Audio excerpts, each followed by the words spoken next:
I'm Dennis White, MetLife Foundation, and it's really a pleasure to be sponsoring the Purpose Prize in Financial Inclusion again this year. And it's really a pleasure to introduce this year's winner, Patricia Foley Hinnen.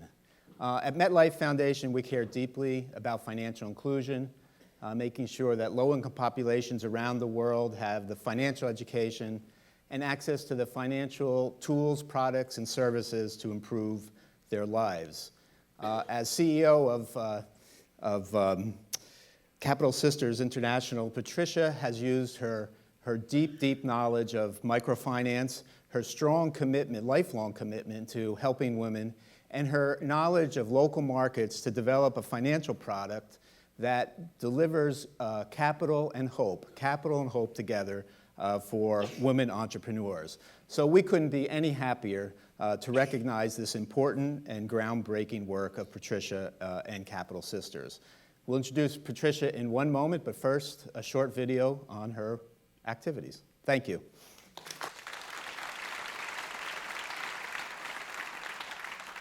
Thank you.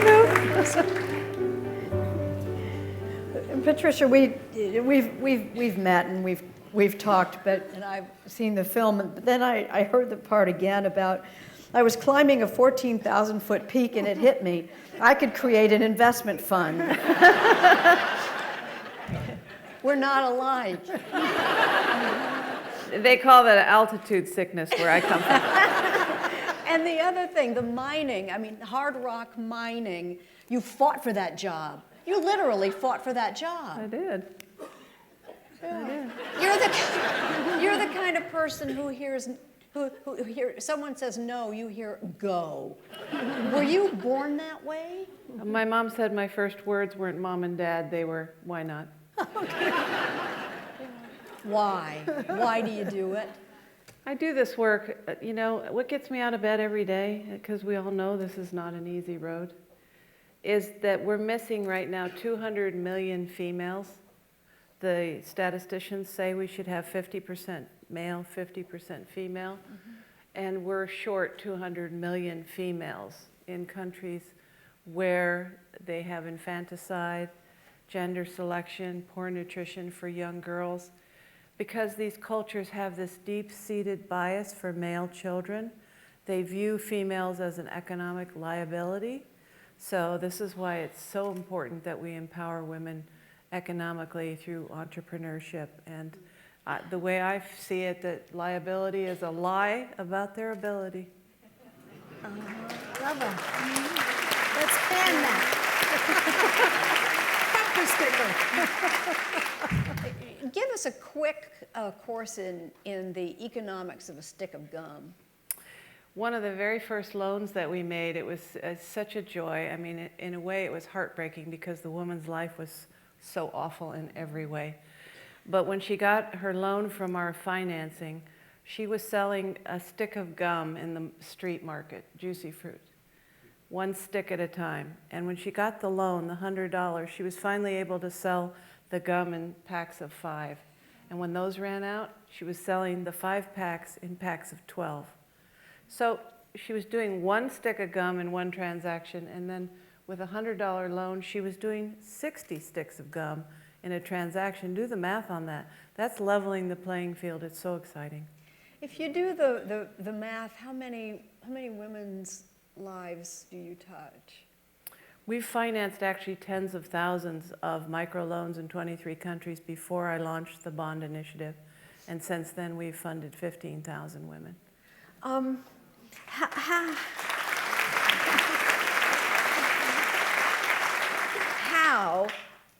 You gave me a short explanation that how you do it is your life in 3 parts. Yeah, I really feel like the early part of my life was when I had all of the epiphanies. I had these experiences that stayed with me for life. I saw a Mexican marketplace as a 10-year-old where people were bargaining with this dirt poor woman with impoverished children.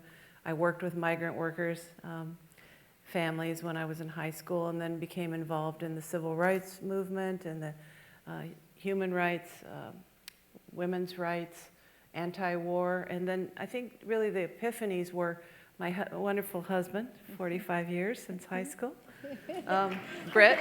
He and I were in the Peace Corps in Africa. We served in 2 countries. And in West Africa, I worked with market women, and they were paying the money lenders 20% interest a day. Yeah. And in So you Lesotho, did come out of the womb with the protest sign. yeah. Well, it's a long story, but I'll try to keep to the. And then we transferred to a second country, to Lesotho, which was surrounded by apartheid South Africa. And this was a phenomenal experience because I met people who had been tortured and escaped, and a journalist who they had cut off his tongue. And so it really inspired me to speak on behalf of him and others who can't speak on their own behalf. And so I made a career. I decided for systemic change to work in the policy arena. I worked for Congress for a long time, State Department. I represented the US in a policy forum, economic policy, APEC. And at the end of all of that, I still saw the feminization of poverty. So the early part, the defining moments, the middle part of my life was all the experiential stuff. And then in the third part now, the encore part, is as Tim Brown, our wonderful speaker from last night, said, I think the term he used is integrative thinking. So we have this time now to kind of integrate the whole life. The first part, the defining moments. The second part, the experience.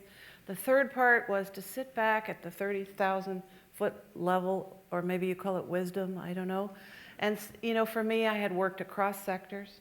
I had worked across cultures, across generations. And I could cross-fertilize all of those experiences. And at the end of that processing, that integrative thinking, came innovation. And I decided to create the world's first charity where people could loan the charity money. The average public could loan the charity money, help solve poverty, and then get their money back. There was a little matter of securities regulations and bonds, but I mean, it was just, I created the first person-to-person lending model in the world. And now we have crowdfunding, we have all kinds of exciting things, but it was the coming full circle back to the Peace Corps, back to the market women, back to the apartheid and the divestiture and the use of the capital markets for good. And we watch you tell your story with your hands. You got to do it yourself. Yeah. Patricia, thank you. And Thank you. so much.